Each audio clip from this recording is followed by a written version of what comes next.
Hi, my name's Tom and I'm going to talk to you about reptiles today. I own a few, I have done for a few years now, and basically I love them to bits and I've learned quite a bit about them. I have quite a few friends who have obviously collections themselves, and I have quite a few friends who work in the industry, so I thought I know a little bit, I think I've learnt a bit.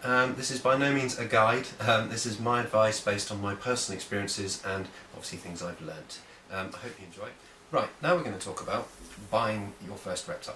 Obviously, going on the size you have, you probably would have done a small amount of research and come to the conclusion that maybe a retic in a small flat isn't the best idea for you, and maybe something along the lines of a small corn snake or colubrid of that type. Now colubrid, I mean rat snakes, milk snakes, you've got king snakes, corn snakes, hognose snakes. There's quite a few within the colubrid sort of umbrella.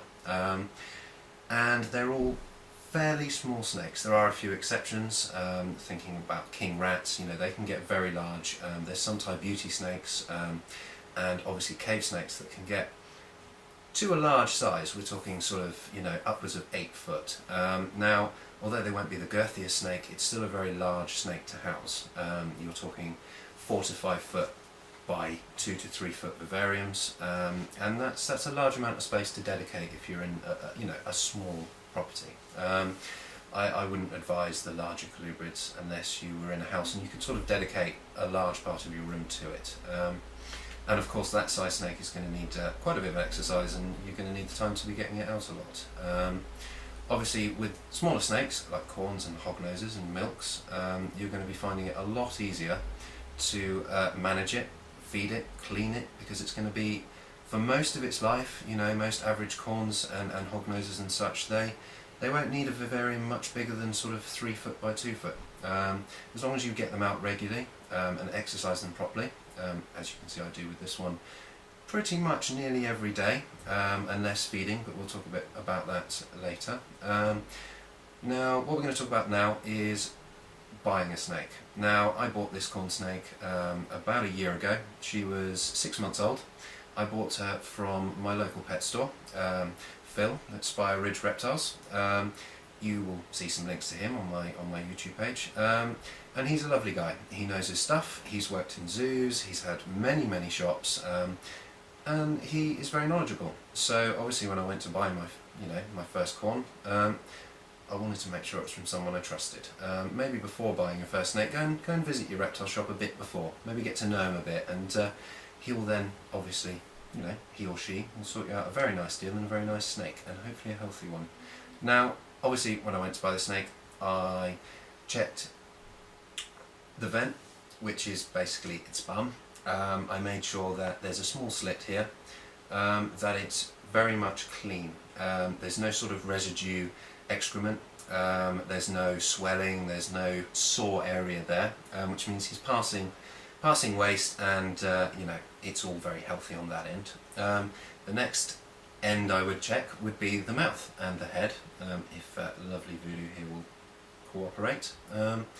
Basically you are looking for the nostrils to be clear, you're looking for the mouth to be clear, you're looking for the eyes to be, you know, nice and clear and sharp, and as you can see, very switched on as to what's going on. You want the tongue to be flicking, tasting everything, making sure that it's regularly acknowledging what it's doing, and overall, you know, looks healthy. You know, if you woke up with that foam on your mouth, you'd probably go to the doctor, and it's very much the same with snakes. Obviously, I would inform the reptile shop owner if I did see a snake in there like that, and it can be readily fixed. A lot of the time it's a respiratory infection, and you know that can be fixed, but I would let him fix it and then possibly buy the snake. Now I chose a corn because I had a small space. I currently have her in a 2 foot by 2 foot vivarium. It's actually a fish tank with a wooden lid. Obviously, corn snakes you need to be keeping with what I would call a temperature gradient. Now, the temperature gradient is going to be approximately 21 to 22 degrees on the cool end, and then we're going to be looking about 27 to 28 on the hot end. Now, the hot end is where I have my heat mat. Now, that is set on a thermostat, and it's set to basically keep it at 27.5 all the time. I then obviously have my cooler side which sits at about 23. Now that, she seems to love it. My snake seems very happy. As you can see, she's pretty lively and is in beautiful condition. Obviously when she comes into shed, I tend to use what we call here a moss box. I'm not sure what other people around the world would call them. Yeah, I've actually got one.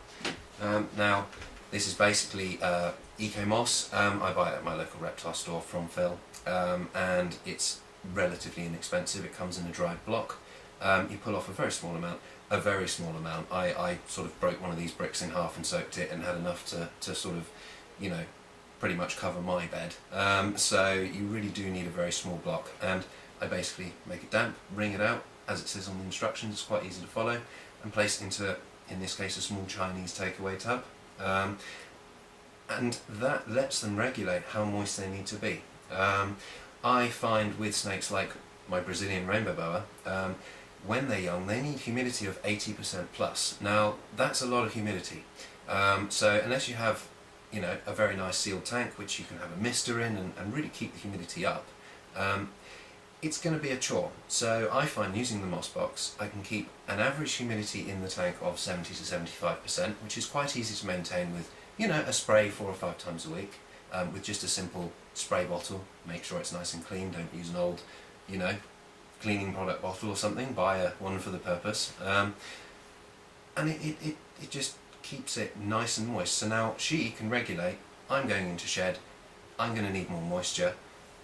She can then go into her box, sit in there, absorb moisture. As long as you keep this moist and clean, check for mould. Obviously with moisture comes mould and comes risks of infection, and she seems to regulate herself very well that way. Some people may disagree, but I find this has worked absolutely fine, and she sheds perfect every time. I've not had a broken shed from her yet. The whole shed has come out completely fine, and she sheds, you know, regularly and very well.